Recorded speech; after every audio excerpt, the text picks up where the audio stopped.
Moi, c'est Awa Sanoko, mannequin international et Miss Model of the World 2015-2016. Mes débuts dans la mode ont commencé lors de l'Afrique Fashion Week avec Isabelle Hanno, l'Ivoirienne. Et c'était en 2014, donc c'était l'un de mes plus grands défilés aussi. Et donc c'est à partir de ce moment-là que j'ai été découvert par le grand public. Après l'Afrique Fashion, j'ai commencé à défiler pour les grands couturiers dans mon pays, la Côte d'Ivoire, parce que je suis ivoirienne.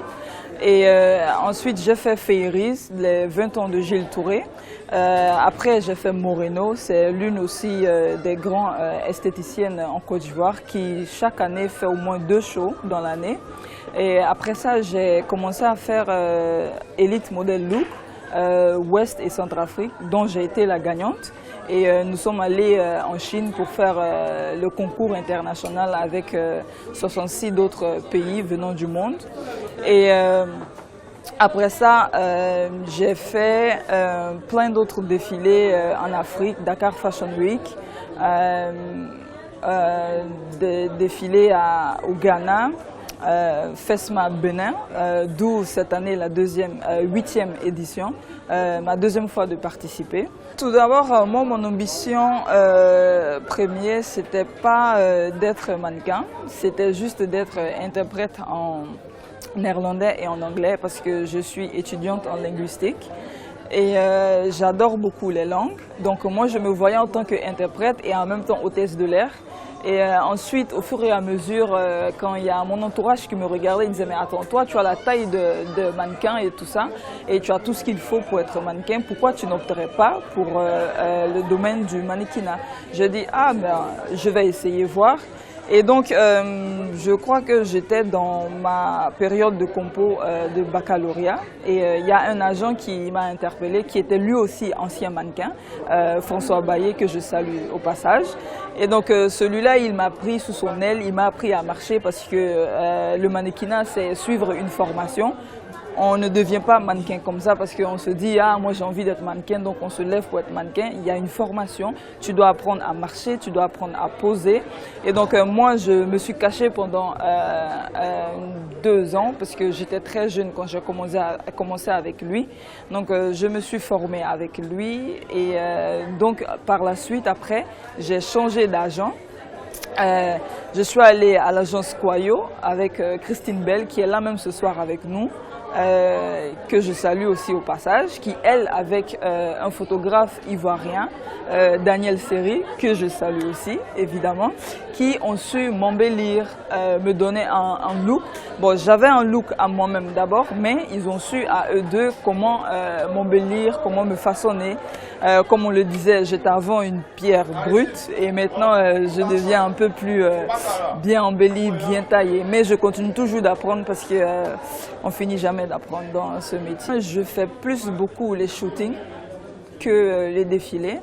Et donc j'ai eu à faire plein de shootings, à poser pour des marques cosmétiques, d'où la grande marque Glams, qui est une marque de make-up, de maquillage. Et ensuite il y a eu Woodin, d'où j'ai fait quelques photos avec eux, photoshooting. Et récemment même j'ai fait la nouvelle collection de Wooding aussi.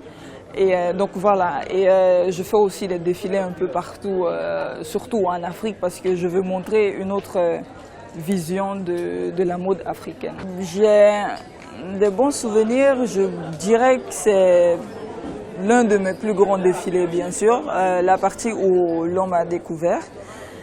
Et après, quand j'ai commencé à faire l'un aussi de mes grands shootings avec la marque Glams, parce que là aussi, à travers ça, ils ont su qu'il y a vraiment le fait d'être naturel, il y a aussi une beauté qui se dégage. Et parce que de nos jours, il y a tellement de filles qui utilisent des produits pour se dépigmenter la peau et tout ça. Donc c'était aussi une lutte pour dire aux filles d'être fières de leur teint.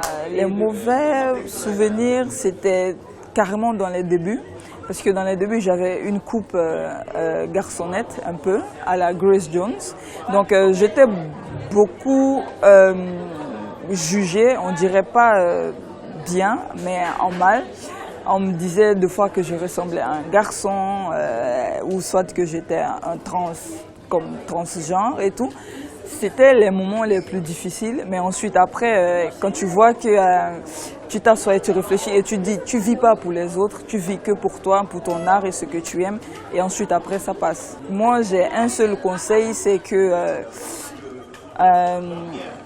vraiment il faut travailler, et ceux qui disent l'école n'est pas important, je vous dis que c'est vraiment important parce que quand tu es mannequin et tu veux exceller à l'extérieur, il faut savoir être bilingue.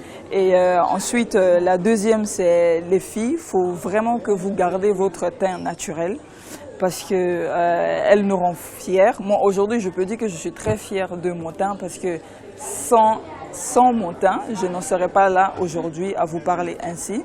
Et la troisième, c'est que travailler parce qu'au bout de l'effort, il y a la récompense, tout simplement.